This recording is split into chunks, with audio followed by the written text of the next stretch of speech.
Welcome to Smashville. This is PK Subban. I'm Dan Hamhuis. This is Craig Smith. This is Mike Fisher. But you need to dig in right now, every guy. Everybody loves their soldiers until they come home and stop fighting. Enough is enough. They need me to bleed, and I'll bleed for my team. Start playing with some jam in here. Let's go. This is Ryan Johansson. Welcome to Smashville. This is Philip Forsberg. I'm Victor Arvidsson. I'm Ryan Ellis. I'm Matthias Ekholm. I'm Beckerin, and you're listening to the Renegades of Puck with Crazy Charlie. Crazy Charlie puts words in my mouth. You can't trust that guy. If you can't get some fire, some passion, some energy, and figure out how in the hell to talk about this magnificent sport of hockey that has taken over the city of Nashville, then why are you on the radio? You don't deserve it, and you should do the honorable thing and turn your mic in. You're making a damn fool of yourself. This is my declaration. I'm coming after every single one of you. The lazy, the tired, the boring voices out there. Your time is up. I'm Crazy Charlie Saunier. I'm Pete Weber of the Nashville Predators. I'm Roman Yossi of the Nashville Predators. I'm Colton Sissons of the Nashville Predators. I'm Eustace of the Nashville Predators. You're listening to the Renegades of Puck with Crazy Charlie. Find a way, boys. No more half-stepping. Now, here's your host and captain, Crazy Charlie Saunier. Welcome to the bunker. Welcome to the Renegades of Puck podcast. I'm your host and captain, Crazy Charlie Saunier. And before we get started with the no half-step in hockey coverage, first let me direct you to our home website, renegadesofpuck.com. Once you go to renegadesofpuck.com, you'll learn everything you need to know about the show. And once you're good and educated about the show, that's when you click on that merchandise tab. We're going to take you straight to our classic logo tee and all the gimmicks you've come to know and love and expect from the Renegades of Puck. Whether that's socks, throw pillows, wall art, bed sets, it makes no difference to us. After all, we've sold out so that you can buy in. Social media is of critical importance to this independent and unaffiliated operation known as the Renegades of Puck. So here's how you can jump in the trenches and support the Renegades of Puck. You can find us actively on social media platforms, Instagram, Threads, and Facebook. So please, it doesn't take you a second. It doesn't cost you a single thing, but it sure does go a long way to helping out this operation. YouTube is where we can use the most support, and we sure to appreciate all of our most recent subscribers. Please join them in the ranks. Pass the links around to the Renegades in your life and help us build up our core audience there on YouTube as we are beginning to launch the future and the next phase of the Renegades of Puck. This is very quickly, as you can see around me, becoming the end of this particular version of the podcast. Very much looking forward to getting to the new portion of the content. So that is YouTube. Please subscribe to our channel today. You can support the show financially by making a donation. The QR code, I think, has drifted off screen because the tripod got kicked and nobody has bothered to recenter it since that has happened. So it's over there somewhere, but you can just go to Venmo and you can search Renegades of Puck. Every single penny goes to helping us build our new set and advance our future plans and the next phase for the Renegades of Puck. So again, stick taps, love, and respect to each and every one of you who has been able to make a donation to help support the show. Now listen, I know it's time for the No Half Step in Hockey coverage, so let me deliver the goods. Time for operation number 993. That's right.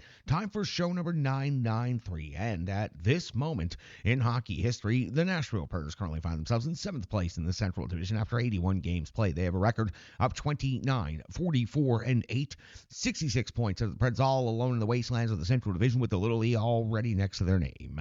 19, 18, and 3 is their home record, and we are talking about their final home game of the season and the final game of the regular season. The Predators have scored 209 goals this season. They've given up 273 goals against. It's a goal differential of minus 64. For the Predators, well, the week ahead is absolutely empty because the Predators season has come to its conclusion. So the Predators' next piece of activity on the hockey calendar is the draft lottery, which will take place May 5th or 6th. They have yet to finalize the date and time for that particular broadcast. So for the Predators, this game against the Dallas Stars will be the final game of the regular season. Let's talk about the Central Division and where we stand at this moment.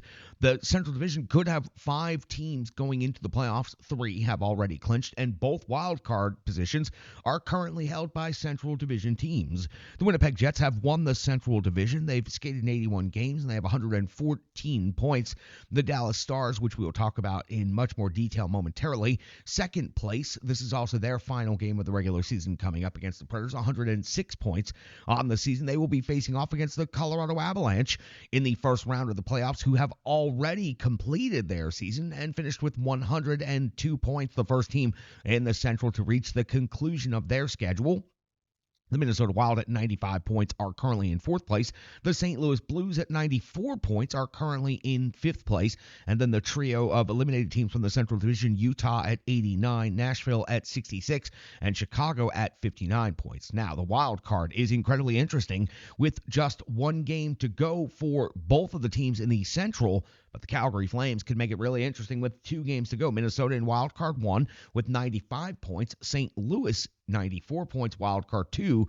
Calgary, the only team left not eliminated, they're at 92 points with 2 games remaining. So Calgary has 4 potential points available. If Minnesota or St. Louis falter in their final game of the regular season, that opens the door for Calgary to have control of their own destiny. Of course, the Calgary Flames would have to win or at least accrue points in both of those games regardless, because they would have to make up the 2-point gap.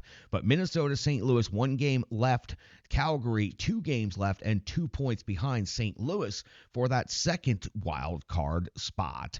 All right, let's talk about the Nashville Predators and the Dallas Stars now. The regular season series coming to its conclusion here, Game 4 of the regular season series. Let's go back to October the 10th. It was opening night for the season. The Nashville Predators had hopes of doing amazing things this season, and they were dashed on opening night. UC Saros couldn't make the start due to illness, and the Dallas Stars picked up the victory 4-3 on October the 10th. It was Wedgwood. Remember when Scott Wedgwood was the Nashville Predators backup goaltender? 16-20 picking up the loss in that game. Forsberg, Novak, O'Reilly with the goals. Ottinger, 33-36, picked up the victory. Marchment, 2 goals. Henson, Robertson also chip in with goals in that one. The 2 teams would not meet for 2 months. It would be December the 12th when they would meet for the second time. The Predators would score a 4-1 victory in Dallas. Oninen would get the start and pick up the victory, 35 out of 36. O'Reilly with 3 points total, 2 goals overall. Novak and LaRue also with goals in this game. Ottinger took the loss, 22 out of 25.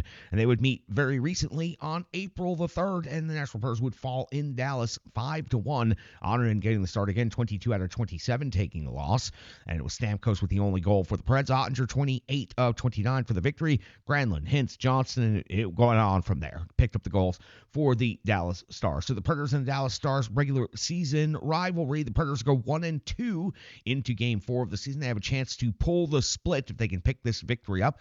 2 out of 6 points accrued so far, and they are 8-10 in goals scored in this game. So Dallas with 10 goals, Nashville with 8 in the 3 games. Now, let's talk about the Dallas Stars. They've clinched second place. They clinched their playoff spot, and they know they'll be facing the Colorado Avalanche in the first round of the playoffs. And you would think this would be a moment for resting their players and getting ready for what is no doubt going to be a very hard-fought 7-game series against a division rival. But for the Dallas Stars, things have kind of come off the rails as of late. So this is a game that they need to get themselves going in the right direction. So expect the Dallas Stars to be a highly competitive and motivated team to break what is currently their longest losing streak of the season. Let's go back and talk about the Dallas Stars season first, then their most recent streak. The Dallas Stars are 50-25-6 on the season, 106 points. They have secured the second spot in the Central Division. On the road, they have a 22-15-3 record. They scored 276 goals. They've given up 219 goals against, goal differential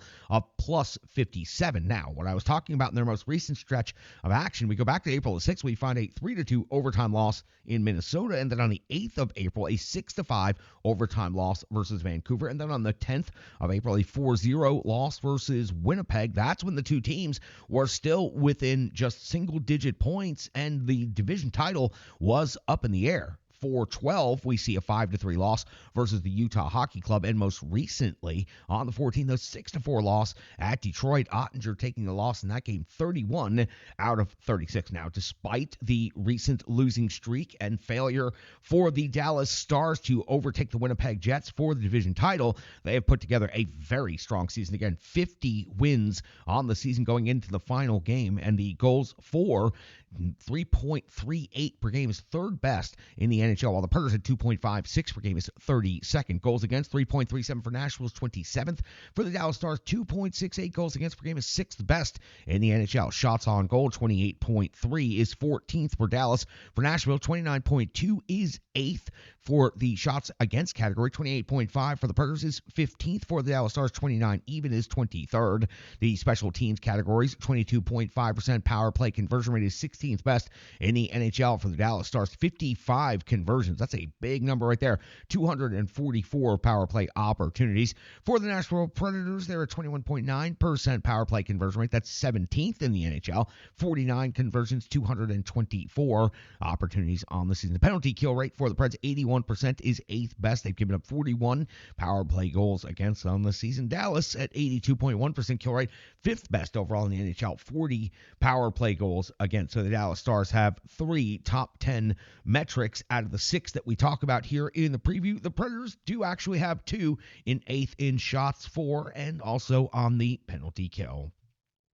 Individual statistics leaders for both of these teams. Well, the Nashville Predators are probably really happy with their investment in Matt Duchene this season. 30 goals and 51 assists for 81 points as he still collects a check from the Nashville Predators' silly buyout of him just a couple of seasons ago. Robertson's at 35 goals and 45 assists for 80 points on the season. Johnson, 33 and 38 for 71 total. Hintz, 28 and 39 for 67. And Hartley, 16 goals, 34 assists for 50 points on the season. On the Nashville Predators side of things, individual statistical leaders are Philip Forsberg, 31 goals, 43 assists, 74 points, putting together a pretty reasonably good season considering what the Nashville Predators have been through this year. Forsberg is the bright spot offensively. Marchessault, in his first season with the Predators, has reached 20 goals, 34 assists for 54 total points. Steven Stamkos is at 27 goals and 25 assists for 52 points. O'Reilly now has 20 goals on the season with 30 assists for 50 points.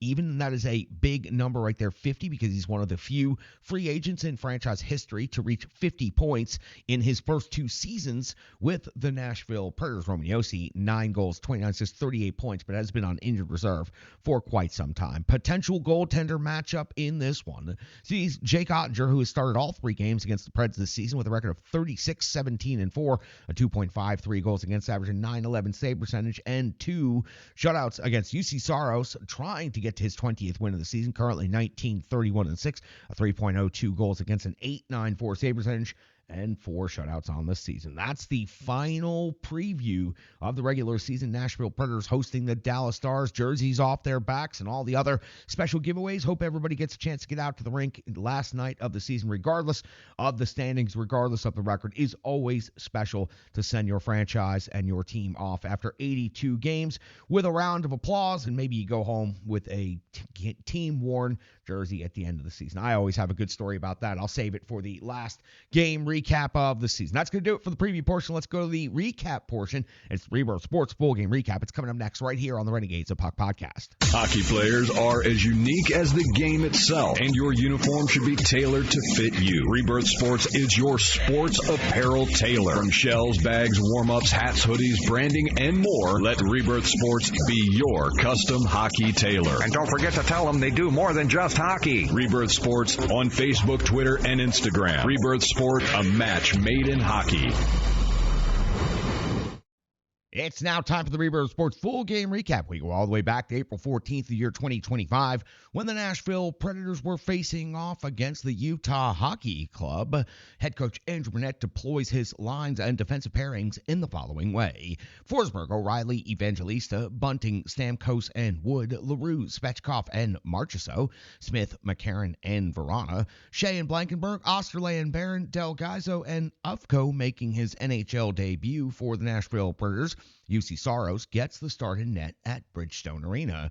5 seconds into the game, and it's Saros making a save on Bukes. That is the first shot on goal of the game. 1 minute and 10 seconds into the first period, UC Saros coming up with a save on Keller. 3:14 into the first, it's Saros with a save on Stenlund. And at 3:49 of the first period, Stenlund picks up a penalty 2 minutes for slashing on Michael McCarron. And then Hayden picks up a penalty 2 minutes for tripping, making it a 5-on-3 for the Nashville Predators for 1 minute and 39 seconds. And the Predators are clocking looking in to go to work. Villalta coming up with a save on Forsberg, then another save on Forsberg, then Villalta comes up with a save on Stamkos. Villalta comes up with a save on Bunting, not once but twice, then stops Marchessault before O'Reilly finally cashes in the waning seconds of the 5-on-4 portion of the power play with his 20th goal of the season. He walks in and roofs it at close range. 7 total shots on goal for the Nashville Predators during this special teams sequence. The Predators take a 1-0 lead in the game. 7:58 now of the first period. Saros comes up with a save on Schmaltz, the 8:47 mark of the first. Villalta comes up with a save on Bunting's deflection off of the rush. 12:30 now of the first. Kesserling, his 7th of the season. He walked around Verona and fires it off the post, far side, and in to tie the game up at 1 apiece. Utah breaking through. 16:02 of the first period now. Villalta with a save on Smith's deflection at 18:21. Bukestad's 8th goal of the season gives Utah a 2-1 lead here at Bridgestone Arena. 18:38 now. The first. McCarron off the box. 2 minutes for elbowing. A bit of a controversial call right there. It takes us to the end of the first period with Utah still on the power play. The carryover would be 38 seconds of the second period, but at the end of the first period, Utah leads 2-1. The Nashville Predators have 15 shots on goal thanks to the 7 on that power play sequence. Utah has 11.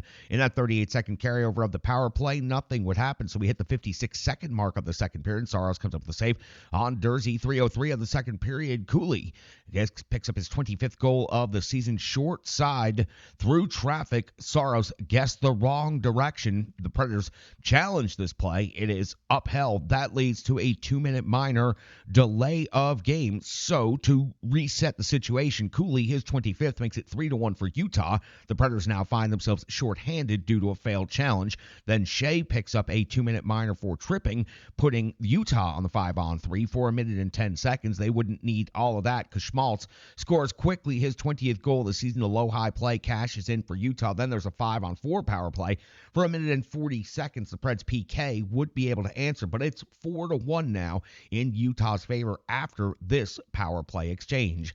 5:55 now with the second period. Blankenberg is off the box. 2 minutes for hooking. Saros comes up with a save on Sergachev. The Preds power penalty kill is able to hold strong. 8:25 the second. Villalta comes up with a save on Evangelista at 11:01. The second. Evangelista with his 10th goal of the season was a rebound put back, bringing the jam right here, getting the Preds on the board for the second time in this game. But Utah still leads 4-2. 12:53 now of the second. Saros comes up with a blocker save on O'Brien at the back post. Big save at this moment. 14:20. Bunting with his 19th goal of the season. It was a rebound put back of a shot off of the crossbar. Great hand-eye coordination right here. Wood gets his first NHL assist. And it comes just the way you've drawn it up. A long shot off of Wood's body, then hits the crossbar, and then Bunting is able to put it into the net. Congratulations to Wood on his first NHL point. Utah still leads 4-3 at this moment. 16:16 of the second now. Kesserling off the box. 2 minutes for holding on Phil Forsberg. But at this moment in time, one of the stranger situations we've seen all season long, the period had to be ended early due to ice repair necessities. Phil Forsberg, trying to avoid running into the goaltender Villalta, goes ahead and picks the ice and takes a big old chunk out of it. So we pause right here with the Predators having a 2-minute power play and 3+ minutes to go in the second period. We take the intermission. At this moment in time, Utah is out shooting Nashville 22-21 and leading 4-3. At the resumption of play, 3 minutes and 44 seconds of the second period, including the Nashville Predators power play, continues, and no shots on goal for the Preds power play. Now we officially begin the third period after the netminders switch ends. 26 seconds into the third. Saros comes up with the save on Sergachev at the 1:16 mark of the third. Saros comes up with the save on Kesserling at the 2:34 mark of the third period. You see Saros again going to work, coming up with a save on Gunther, and it is the Utah Hockey Club dominating the play now. It is 3:55 now of this third period. Villalta comes with a save on LaRue. 4:12 of the third. Saros a save on Bukestad off of the rush to the 6-minute mark of the third period. Saros a save on Schmaltz's deflection. 7:20. Saros a save on Dursey. 9:49. Villalta a huge save on Verona. The D collides, turning the puck over. Verona with a glorious opportunity cannot convert. 9:57. Villalta a save on McCarron. 12:05 now to the third period. It's Keller with his 28th goal of the season. It goes off the skate of Ufko and in. Tough moment for your NHL debut. That gives the Utah Hockey Club a 5-3 lead over the Nashville Predators at 18-13. Keller, his 29th, is an empty net goal that makes it 6-3. 19-33. Stenlund puts the puck in his 14th of the season. That makes it Utah 7, Nashville 3. And that's going to be your final. The Utah Hockey Club outshoot Nashville 36-30.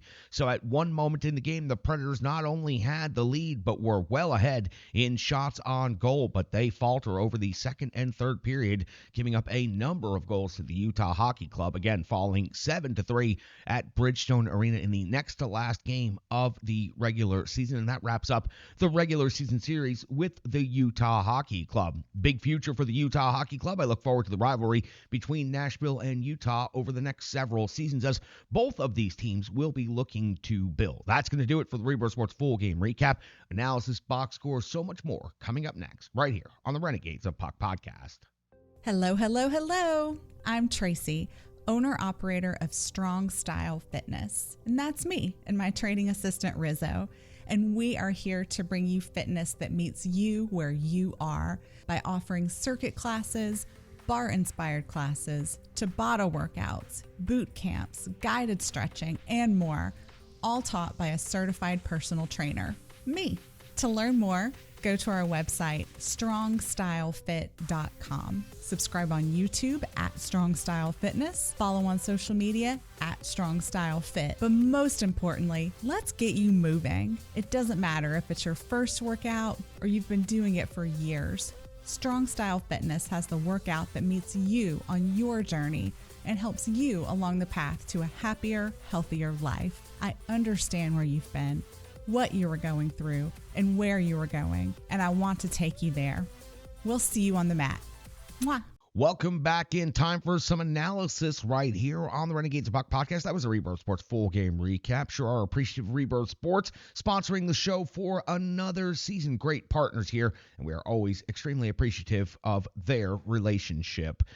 29 out of 35 for UC Saros in the game. 6 goals against, just another night of mediocre defense in front. Let's face it, the Predators just didn't have it against the Utah Hockey Club. Once Utah dialed things up, they ran the Predators out of their own rink. Ufko, unfortunately, has the puck go off of his skate. Very disadvantageous bounce for the Predators, and it gets put right into the net right there. So UC Saros has his defense hamper him yet again in this one, and he wasn't great as well with an in-game save percentage of only .829. Utah had their way with the Predators in this one. A couple of forwards to talk about. O'Reilly, 1 goal, 1 assist, 2 points in this game, 18:56 in total time on ice. Again, that reaches 50 points on the season, 20 goals, 30 assists, 50 total points for O'Reilly. Now 50 points in his first 2 seasons with the Nashville Predators, signing as a free agent. He's one of a very few on a short list. Paul Correa, Mike Ribeiro. There have been a very, very few others that have been able to accomplish that for the Nashville Predators, and yet it's been a pretty down year overall for O'Reilly. He'll tell you that, and he has said that publicly, but 50 points is still special, 4th overall on the team in scoring. He picks up 2 points in this game. Luke Evangelista continues closing this regular season out strong, picks up another goal in this one, 4 shots on goal, and again,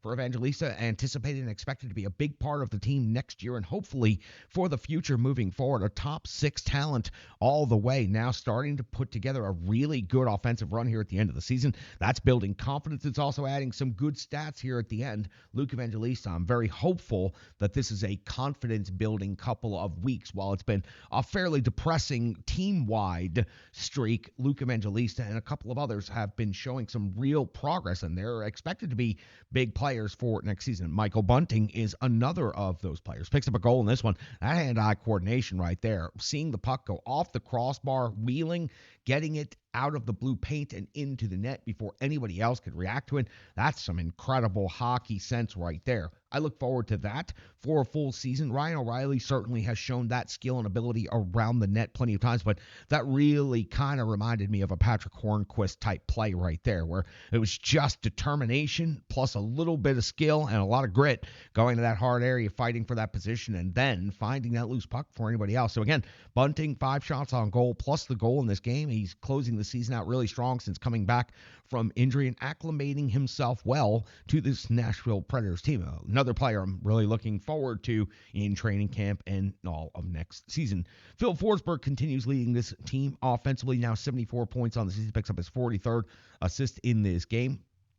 Also generated 3 shots on goal and led the team with 5 hits in his 17-16 total time on ice. Ufko makes his NHL debut gets knocked off of his skates, has a puck go off of his skate and then put into the net, but also delivers one hit in 15:37 in time on ice in his NHL debut. It's not the Disney script, and it's sure not the one he wanted to send around, but he got to make his debut. He got to pick up some good minutes in this game, and he will have more opportunities in the future. Hopefully he'll get one more opportunity here with the Nashville Predators before going back to Milwaukee and competing in the AHL playoffs down there for the Calder Cup. All right, that's going to do it for the analysis portion of things. Let's hear from our good friends at Stripe Digital Solutions. Another stick taps love and respect to a great partner that's been with us since the beginning of the Renegades of Puck podcast. Back with the good cold hard numbers known as the box score in just a moment. The digital environment can be quite intimidating, time-consuming, and cumbersome, especially with all those other areas that need attention at your business, and that's why Stripe Digital Solutions is here to help. I know, because that's exactly what Stripe Digital Solutions did for me and the Renegades of Puck. From designing my home website and helping me create my merchandise to special event posters, brand building, and social media management. But it's not just that, it's so much more. Stripe Digital Solutions has helped me every step of the way, from startup to full-time operation. Stripe Digital Solutions has been there to assist and advise every single step of the journey. In today's fast-paced world, the path to success is having a strong digital partner, and nobody is better in the trenches than Brandy and Stripe Digital Solutions. Get the solution before it's even a problem with Stripe Digital Solutions.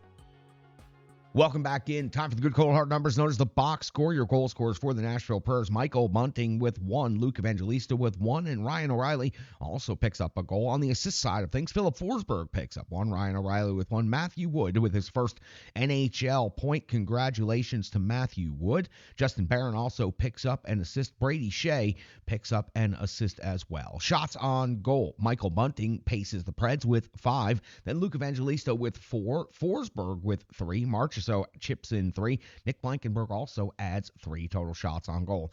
Block shots fairly limited in this game. Only 12 total by the Preds, 4 of them from Justin Barron. So 1/3 of the Preds' block shots come from Barron. Blankenberg has 3. So there you go. Almost 2/3 of the Predators' block shots come from just Barron and Blankenberg. In the hits, I mentioned earlier, Phil Forsberg pacing the way with 5 total in this game. 4 from Zach LaRue, 3 from Cole Smith, and 2 from Fedor Svechkov out of the 20 total hits in this game. Your time on ice leaders: 18:56 for Ryan O'Reilly, 17:16 for Phil Forsberg, and 16:35 for Fedor Svechkov. On the defensive side of things, 22:14 for Justin Barron, 21:46 for Osterley. Power play time on ice, and power play was 1 for 3 in this game, including that incredible sequence that they did score on, the 5-on-3 and then 5-on-4 that they ultimately scored on, delivering 7 shots on goal and a goal in that sequence.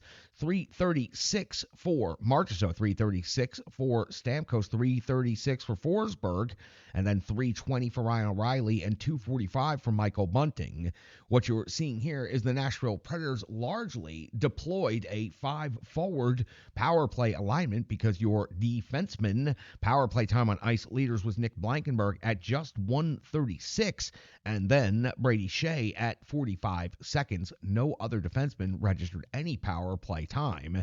Your penalty kill in this game went 3 out of 4, probably on the ice more than it needed to be. Your penalty kill time on ice leaders at 343 for Cole Smith, 229 for Fedor Svechkov, 228 for Michael McCarron, 330 for Brady Shea, 315 for Nick Blankenberg, and 306 for Justin Barron. Netminder in this game was UC Saros, 29 out of 35, 6 goals against, an in-game save percentage of 829, 26 even strength saves, 3 power play saves, no shorthanded saves. At the bottom of the box score, the team stats: power play 1 for 3, penalty kill 3 for 4, so that cancels out right there. Face-off winning percentage was at 50-50, so that also cancels. Only 20 hits and 12 block shots. 2 takeaways, but 25 giveaways. Shows another game of sloppiness and choppiness with possession of the puck, and the Nashville Predators fall 7-3 to the Utah Hockey Club. Ultimately, once Utah decided to take over the game and impose their will in the second period, they were able able to do so. Another example of the Predators deflating after having one goal scored against them. Suddenly it becomes 2 and then 3, and then it becomes insurmountable, even though the Preds manage to get back into the game, fight, claw, scrap, do whatever they can. They get close, but then the opponent just blows them away yet again. Utah did that last night. It was a 4-3 game, and then just like that, it's a 7-3 final. That's going to do it for this episode. One more game to go. Will the Predators pick up their 20th home win of the season? Will they give UC Saros an opportunity to pick up his 20th win of the season? If they don't pick up their 20th win of the season, they will have a 500 record on home ice. Currently, they are 19, 18, and 3. So if the Predators want to have a positive on the jerseys off your backs night, on the final night of the season, they said they wanted to come back home and close strong. Well, losing 7-3 to another team that's been eliminated already in the playoffs is not closing strong. You have an opportunity with one more game against the Dallas Stars, who are basically in a slide and a funk right now and need a get-right game. This actually could be a very aggressive game because Dallas wants to get their heads right and their game right going into the first round of the playoffs, and Nashville doesn't want to go out on their backs in this one to the Dallas Stars. So this could be interesting. We'll have a whole lot more to discuss after this game when we do our season recap, a lot more analysis, but this is a self-inflicted disaster of a season. That is what you're going to hear from me in a much more expanded form when it comes to the season recap and it comes to putting together the autopsy on just what the hell happened out there. The Predators had the feeling at the end of last season, and then they blew it up on their own with a rookie owner, a rookie GM, and a rookie head coach. That triumvirate managed to take the feeling of last year and turn it into the eternal wastelands of 7th place in the Central Division, where you're fighting it out on the last day of the season just to have a 500 record on home ice after you spent more money than the franchise had ever spent in free agency. You think you see where we're going with this? A self-inflicted disaster of a season for this Nashville Predators team. They gave away almost every ticket to that game last night that wasn't by the Utah Hockey Club fan base that came to town in droves. They can't even give the tickets away at this point. The season has been so bad. The Predators have done this to themselves. They need to strip things down back to basics. They need to fix the game operations. They need to fix the arena presentation. They need to fix the on-ice presentation by the team. They need to fix the coaching situation. They need to fix the general manager situation. Ownership needs to get its shit together. There is a lot that this team needs to figure out, but there's one more game to go. How is it going to wrap up? Will the Predators fans at least get a chance to celebrate the final home game of the season, or will they see this team fall to 500 at Bridgestone Arena and then sheepishly head out for the offseason to play golf? That's going to do it for Operation 993. I'm worked up. I'm out of here.